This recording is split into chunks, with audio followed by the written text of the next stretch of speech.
got a hell of a tale on it, but it's absolutely fantastic. All you need is love. I tell you, all you need if you really want the best, absolutely the best Beatles tribute band I've heard for a long, long time, the Naked Beatles. And I've got right with me at this very moment the guy who does the Lennon role in that. So if you'd just like to introduce yourself, Mike. Hello there. Mike Surman, and happy Black Country Day to you. Yes, indeed. Today. Yes, we are doing a little thing with it in the second half of the show, mate. We've got the editor of the Black Countryman coming in, which will be great. Which will be great, of course, mate. Yeah. Hopefully that will be going well for you. Well, I'm hoping it's going to be Boston, mate. To be quite honest, Mike, the Naked Beatles. I come down to. I've seen you many times. We have a mutual friend who I know you do a lot of work for. Mike down at the fantastic Robin show, and I mean, gosh. I've heard, I tell you listeners, I've heard this guy supporting some good friends of mine, the Christians. Roy Wood, I shouldn't say Al, really wouldn't like that word. Mr. Woody, forever young, as Bob Dylan once said. Yeah, that's right. The Zombies, Colin Blunstone, all that sort of stuff. The Searchers. Yeah. So, you've been doing it a good many years, but you're, well, I wouldn't say the main driving force because you're all fantastic, but you got this, we used to say group, mate. I'm stuck in the 60s, this fantastic band, the Naked Beatles. Tell me how it all come about and where your career has been to reach this stage. Well, the supports that you mentioned, that was pre-Naked Beatles, but I saw a Beatles band in Croatia while I was there. I was doing an album, writing a CD there. Croatia. And I saw a band there, and I thought, we could do that. It's I think that the sound's probably more important than the look. I thought so we can get that right, and we started off as a Beatles band that was just a sound-alike. Yeah. And then we realised that people wanted you to dressed up and to look the part. So, and the band that we've got at the moment, we've been together now as it is for 2 years, and I'm very honest. 4 years ago, it wasn't perfect. It wasn't good. We had to change things, and since then, last 2 years, it's really come on. It's sounding good. It's sounding authentic, which is the main thing. It does, and I think, honest, Mike, I think it.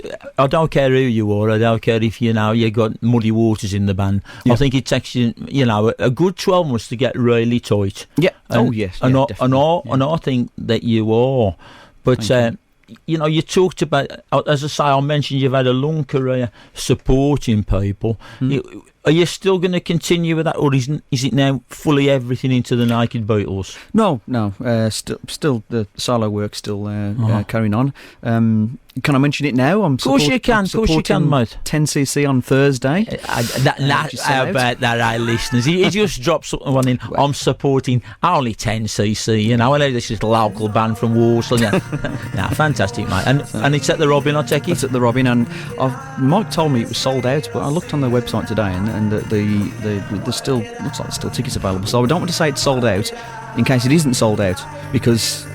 Mike obviously wants to sell it out, so have a look on the website and see what. It's what you call dual publicity, that is, listeners. But we'll say there's a few returns maybe available. Maybe. There's always a few returns on that, so it's always worth on the last night trying to. Of course, we've got Steven Seagal the night before as well, ain't we? On the Wednesday. I mean, we all think of him as the fabulous.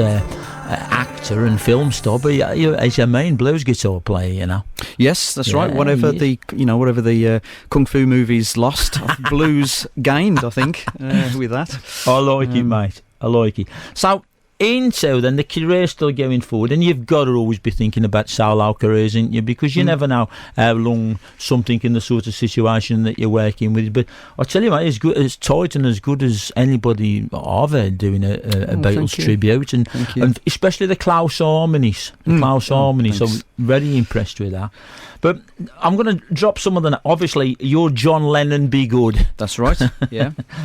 And we've talked a little bit about you, but we got Two-Tone McCarthy. Yeah. And he is a left-hander, ladies and gentlemen, before. So tell me a bit about him. Well, he's a good friend of mine. Our bass player decided to leave. Right. And he just happened to be at the gig and said, I'll give it a go, see how I get on. And he's been great. He's fitted in perfectly. And the names, that you've got the names there, the names of the band, I'm very good friends with the Counterfeit Stones. You might have heard the Counterfeit Stones. Yes, of course, yeah. Great. And the lead singer, they all, yeah. He's given me some, brilliant advice, and he said, keep it funny. He says, keep it, and he said, think of these names, and we've got Tito McCarthy, which is Martin Sheeran, and we've got George Madison, James Bateman, and Ringo Starr naked, which is Pete Walker, sorry, and and the name Naked Beatles. I don't know if you know how I got that to that name. From the album, was it? Or? Yeah, Let It Be Naked. That's right. I thought that's a good name. I thought that might be from that one. Yeah. But someone else that I really liked as well. I think you've always in our business, I don't care who you are, Mike, you've always got to be thinking of a new handle. And I'll tell you what really knocked me out. You got this last week, Lusty Springfield. I thought, that's pretty good. I like that. And he's a good singer. Yes, she is. Very impressed. Yeah. So, whose idea was that? Because that's a bit of a winner, I think that is. Having that guest appearance. So I'll say it was my idea again. Well, there you go. We wanted with support. We support bands or support artists. You can never tell what you're going to get. Sometimes we'll have a support artist, and they're very good, but they're not the same genre as what we're doing. So we thought, if we could have our own support, we back her, we play everything for her. Right. And I thought again. That's, not a silly name, but a jokey name. Yeah, sure. We had Collie Frantic, Randy Shaw. Listeners, I'm getting my Billy Fury. It's me, really, because I only sing like me. But of course, still am a big friend of Lee Everett, who, of course, was Billy's but his wife, really, but name. They didn't get married in the 60s because you lost all the girl fans, who was with him for about. And of course, mentioning Lusty Spring, because he's a play on Dusty, isn't it, obviously. Yes. But of course, she's a big friend of Dusty's and nursed Dusty for the last couple of years of her life, Lee. Great lass, really, And I'm sure I'd love to, one of these days, if it's in this area, and, whatever you're on, I'm sure they'd love to come and see you. But I've dropped him one morning and said I might do a Billy Fury, a little cameo for him. I bet I couldn't remember the words these days. Years ago, we used to have them on our arm, but Paul McCartney forgets the words sometimes. If you listen to him, I'll lead him in, don't I? Yeah. He knows his stuff, don't I? Dusty could never remember the words, and Dusty used to have everything all over her arm. But I thought I'd catch him out, but I ain't caught him yet. He seems to know his Beatles, so I'm taking it. Any joking? No, it's fine. But I take it then you're a big fan of that era then and that music. Oh yeah. The first 5 albums I had was the White Album, Canned Heat, the Big Heat, on the third day, Electric Light Orchestra. So, and I came from a family of musicians, and they all had their own little, the favourite artists, and they'd give me their albums and say, have a listen to that. So, it was Pink Floyd and The Who. He's mentioning all my friends. ALO, local, of course, Kelly.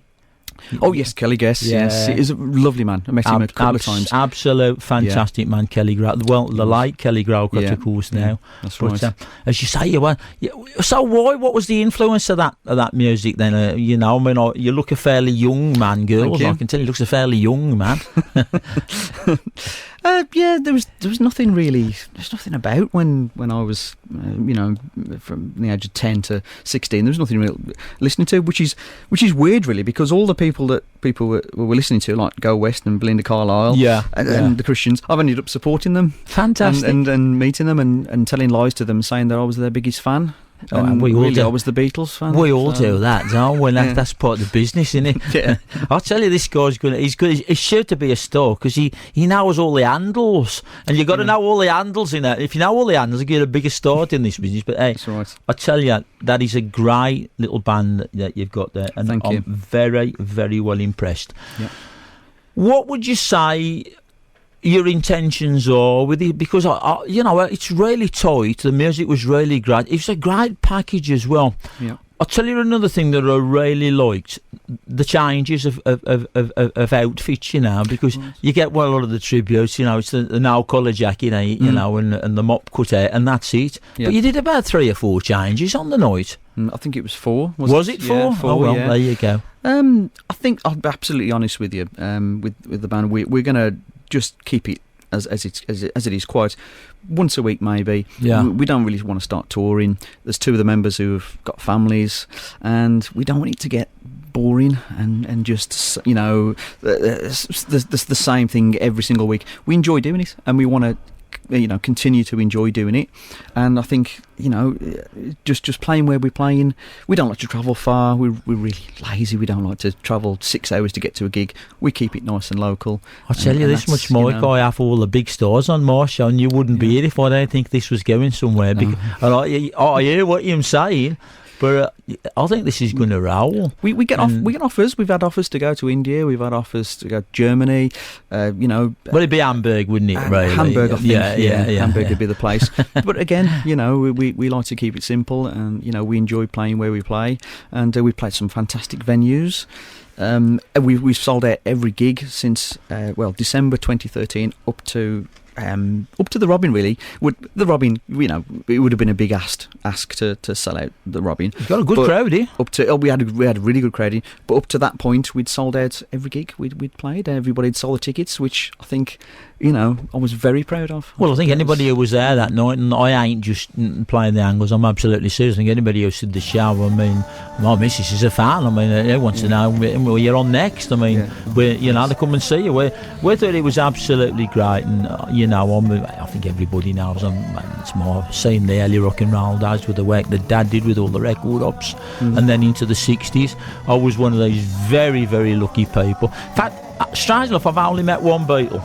I've only met George Harrison, and that was at a George Formby convention. A lot of guitar players, we love our banjo ukes, as you probably know. I don't know if you. He was a massive fan of ukuleles. He was great. George Harrison. He was a fantastic ukulele player. And Paul McCartney joked one of the gig that I saw him at. He joked that whenever there was a party, the ukuleles would come out. Oh, an hour into the party. Absolutely. Have a ukulele, even if you can't play one. Have absolutely. One. I think Lennon and George played for the Maharishi as well. They're on uke banjo. That's right. Yeah, is that your bad bloke up in front of you? Is it? No. Do you play one yourself?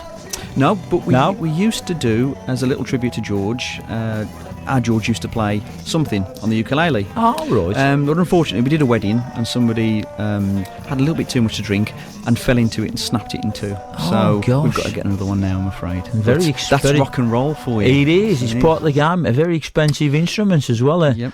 Anything in the quality. Yeah. And I loved your Billy Fury, by the way. Thank you. I'm not just saying that. I thought it was very, very authentic. So I've had a few compliments about that. Off Liam.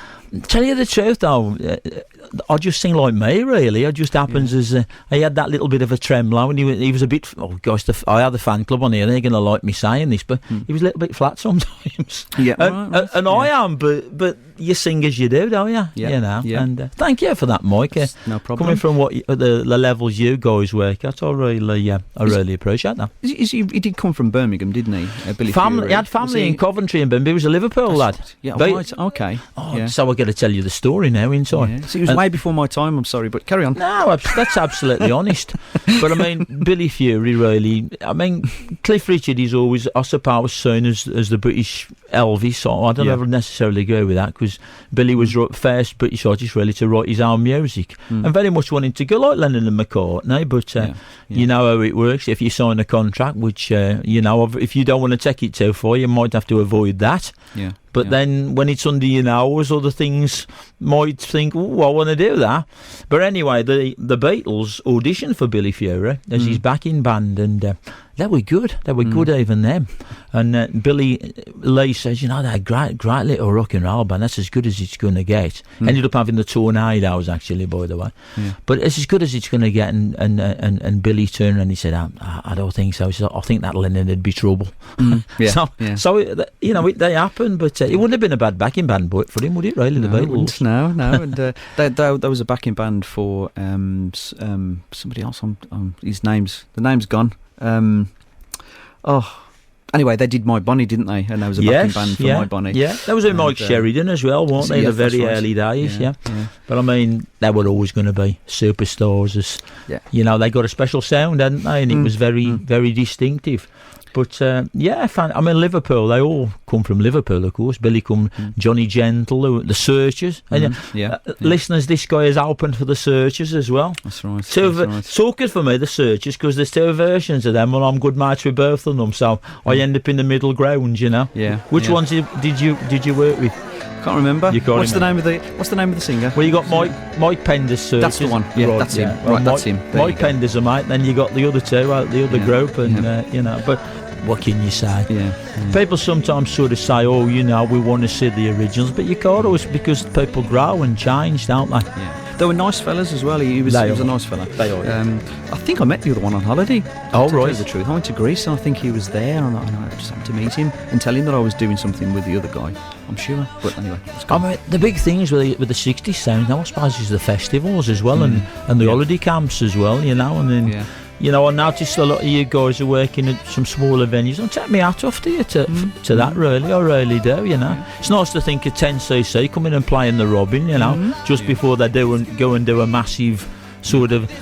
but what's the best, playing in front of 300 jam-packed or in front of 3,000?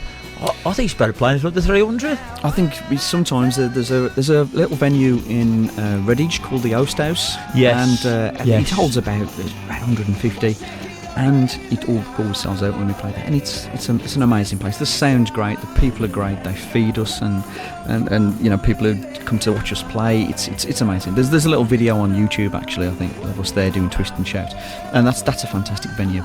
But then again, the Robin, you can't really beat that atmosphere as well, that feeling at the Robin. It's nice in your CV as well, isn't it, really? Saturday night, there's only us and the Cabin Beatles who play on a Saturday night. Really? At the Robin. Okay. The only Beatles band that do that. So, again, that's, that was something, That's nice, as you can mention the opposition as well, And they're great. They're great, the Cabin Beatles are great.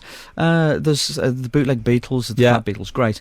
But I do watch them and look at them and study how they do things and think, okay, we do that a little bit better, or they do that a little bit better. So we, I don't pinch ideas, but I think, right, okay, that's the way they go with that. That's we won't do it that way. We'll do it this way. You do it your own style, don't you? And I think harmonicas. I find none of the Beatles bands use really. They never. They don't use important part of the Beatles. Yeah. I'm impressed with that. Is that so?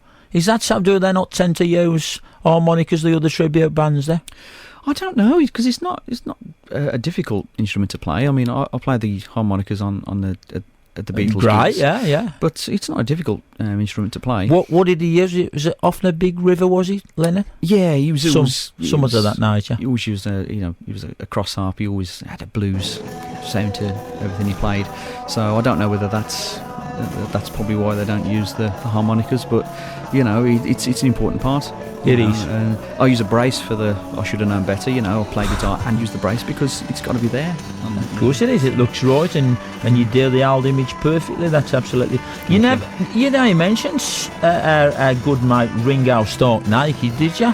Did we mention Ringo Stark Nike? Pete Walker, yes, the tightest drummer I've ever worked with. Good drummer. Fantastic. Good really drummer. Fantastic. Good drummer. As was Ringo. Yeah. A lot of people, we've all had the one or two people who cast aspersions about Paul playing all the drums. And Ringo was a professional drummer a long while before the rest of the Beatles, and everybody who I've ever... I mean, I had Clem Catini on the show. About don't get no bigger in the world of drumming than Clem does it. No. And even Clem was saying about Ringo's a good drummer. Good drummer. Yeah. And it's the driving force behind any any band, isn't he? Yeah. Very impressed with Stark Naked, he's a blues supporter. Well, I must say. Is that spoiled? You really shouldn't have told me that. When you say, because it's got on there, he don't usually admit who he supports. I thought he'd got to be a Wolves man, like Bev, No, blues supporter. Yeah. But he was glued to the TV this season, the last match. Well, so you can understand that, really. I think he was a bit weak in the rhythm section. No, I don't mean that really, mate. He was absolutely fantastic, mate. He's absolutely great. Thanks. Now, you guys as well, obviously, the levels that you're working at now, professional fees and all that, but you do weddings and people can book you. Hey, Barney, you'd have the Fab Four for your wedding, Yeah. Where do they get in touch with you if they want to book you? There's the website, www.nakedbeatles.com, or they can email me, Mike Surman 105 at hotmail.com. Or they can ring me, but I don't know if I should give my time number. Well, that's entirely up to you, Mike. If you don't mind giving it out, give it out. If you prefer to just leave it on the website, leave it at that. That's entirely up to yourself. Well, you can contact me on the website, but okay. I don't want any Villa supporters sort of sending me nasty texts. That's it, you know. It's not my fault, is it? And really? Not really. I mean, it's the way it goes, isn't it? And what can you say, you know? I mean, hopefully in 2 or 3 seasons I'll be playing the Wolves, you know, changing places. You know, what can I say, like, you know? Anyway, absolutely fantastic to have you in. Just before I let you go, I want you to tell me what was your favourite Beatles song and what most you enjoyed performing. I mean, I can say from the excitement and energy that you create that you love all the stuff, but is there a favourite that you like to perform, and what was your favourite song before you started doing their music? My favourite at the moment that we do is Lady Madonna.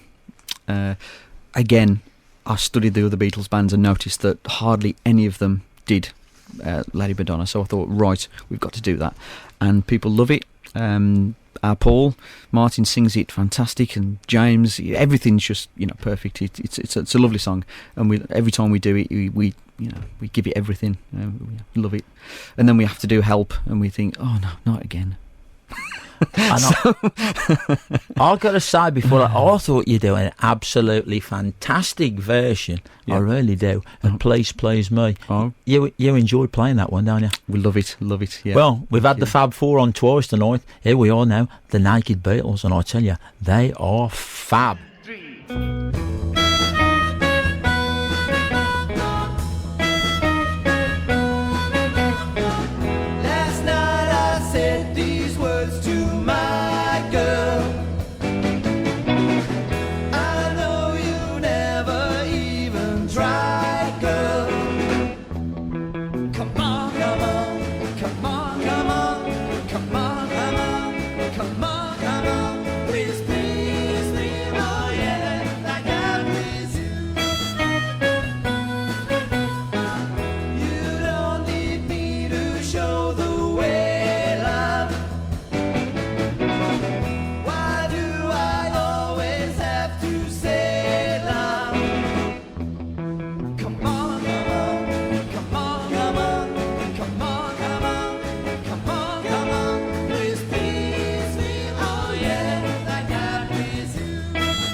Thank you.